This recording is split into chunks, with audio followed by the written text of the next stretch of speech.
সম্মানিত সংসদ নেতা ও প্রধানমন্ত্রী, জনাব স্পিকার ও ডিপ্টি স্পিকার, হিজ এক্সেলেন্সিস,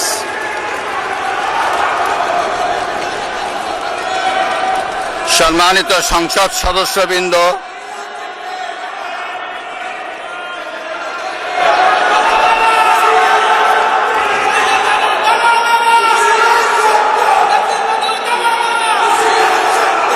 আমন্ত্রিত অতিথিবৃন্দ,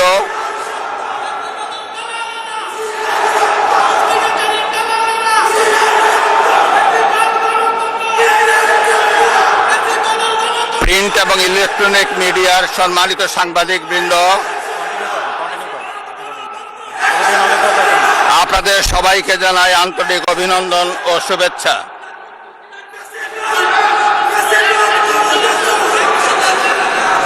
জনাব স্পিকার,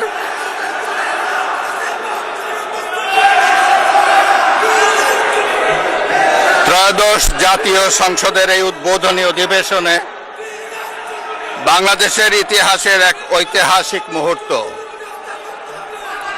হাজারো শহীদের রক্তের সিঁড়ি বেয়ে দীর্ঘ ১.৫ দশকের ফ্যাসিবাদী শাসনের অবসানের পর একটি শান্তিপূর্ণ, অবাধ, সুষ্ঠু ও নিরপেক্ষ নির্বাচনের মাধ্যমে নির্বাচিত প্রতিনিধিদের নিয়ে এই মহান জাতীয় সংসদের যাত্রা শুরু হয়েছে। ত্রয়োদশ জাতীয় সংসদ নির্বাচনে অংশগ্রহণকারী সকল রাজনৈতিক দল এবং এই নির্বাচন আয়োজনের সঙ্গে সংশ্লিষ্ট সকলের প্রতি আন্তরিক অভিনন্দন।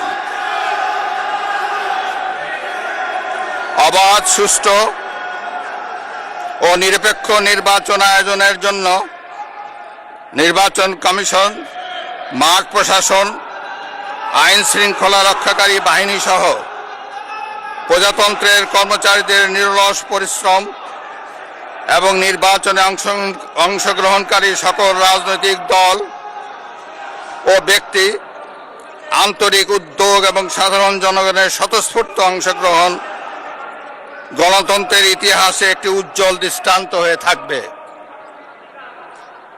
বিএনপির চেয়ারম্যান জনাব তারেক রহমানের নেতৃত্বে বর্তমান জাতীয় সংসদে বিএনপি ও সমমনা দলগুলোর ২/৩ বেশি আসনে বিপুল ভোটে জয়লাভ করেছে।